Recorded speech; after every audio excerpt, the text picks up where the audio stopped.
नमस्कार, न्यूज 69 में आपका स्वागत है। मैं हूं आपके साथ अंकिता। चलिए बढ़ते हैं खबर की ओर। कांग्रेस नेता और राज्यसभा सांसद विवेक तनखा ने बंगाल विधानसभा चुनाव को लेकर किया दावा। ममता बनर्जी की पार्टी टीएमसी की जीत पक्की। पेट्रोलियम पदार्थ संकट के बावजूद केंद्र सरकार के द्वारा इनके दामों में वृद्धि न किए जाने पर बोले विवेक तनखा। बीजेपी के प्रत्येक पॉलिसी चुनाव आधारित। बीजेपी सरकार इलेक्शन को ध्यान में रखकर तैयार करती है पॉलिसी। जबलपुर से वाजिद खान की रिपोर्ट। धर्मांतरण के विरुद्ध कानून ऑलरेडी है। अनुचित और फोर्सफुल धर्मांतरण आप कर ही नहीं सकते हो, वो ऑफेंस है और कोई करेगा तो वो तुरंत गिरफ्तार हो जाएगा। तो शायद सुमेर जी को पता नहीं होगा कि ऑलरेडी कानून है। अगर स्वेच्छा से कोई रिलीजन बदल रहा है तो उसको आप कैसे रोक सकते हो? ये तो उसका अधिकार है। अगर मैं कल को जैन कम्युनिटी के धर्म को, जैन धर्म को अडॉप्ट करना चाहता हूं तो क्या आप मुझे रोक सकते हो?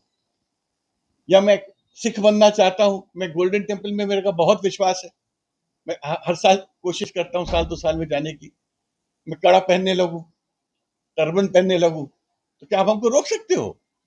इसी तरह ये स्वतंत्र भारत है, हर नागरिक को स्वतंत्रता है। मैं नहीं कह रहा हूं कि धर्मांतरण अच्छी बात है, बट नागरिकों की स्वतंत्रता आप खत्म नहीं कर सकते। देश के गृह मंत्री कह रहे हैं। नहीं, मुझे तो एक चीज और समझ नहीं आई। मध्य प्रदेश में अभी मुझे पता चला कि थर्मल पावर प्लांट्स की पीपीएस हुए हैं। विश्व भर में थर्मल पावर प्लांट बंद किए जा रहे हैं। मैं पूरे यूरोप में घूम के आया हूं, कहीं थर्मल पावर प्लांट एनकरेज नहीं किए जा रहे हैं। Non conventional energy, clean energy, green energy पे एम्फोसिस है, सोलर पे एम्फोसिस है, हाइडल पे एम्फोसिस है, और बहुत सारे देश तो न्यूक्लियर पे भी जा रहे हैं। थर्मल में कोई नहीं जा रहा, पूरा यूरोप। पता नहीं, मध्य प्रदेश सरकार ने, हमने सुना है कि 4000 या 8000 मेगावाट का पीपीएस किए हैं फ्यूचर के लिए, 30 साल के लिए।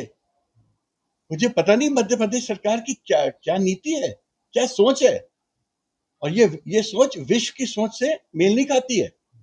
उस पर पुनः विचार होना चाहिए। आपकी पॉलिसी से थोड़ी पेट्रोलियम चलेगा है, पॉलिसी तो उनकी है कि कितना पेट्रोलियम और गैस आएगा। आपकी पॉलिसी तो यही होगी कि ज्यादा से ज्यादा पेट्रोलियम गैस हम तक पहुंचे। हम रूस से लेते थे, ट्रम्प साहब ने बोल दिया आप रूस से नहीं लोगे, तो आपने डर के मारे बंद कर दिया रूस से लेना। ये बात हमको समझ नहीं आ रही है। हम भारत देश है, 140 करोड़ नागरिकों का देश है, हम क्यों अमेरिका से डरे? डरने की क्या बात है अमेरिका से? और ट्रम्प कोई भगवान थोड़ी है भाई, ईश्वर थोड़ी है। वो एक अपने देश के अपने प्रेसिडेंट है। जैसे हमारे देश में एक प्रेसिडेंट होता है, एक प्राइम मिनिस्टर होता है, उनका भी उतना ही सम्मान है जैसे कि उनका है। तो मेरा ये कहना है कि भारत एक स्वतंत्र देश है, सॉवरेन नेशन है, और भारत की पॉलिसी भारत के हित में होनी चाहिए, बननी चाहिए, और भारत के लोग द्वारा ही भारत की पॉलिसी के निर्माता हूँ। फिलहाल इस खबर में इतना ही। आप बने रहिए न्यूज 69 के साथ। नमस्कार।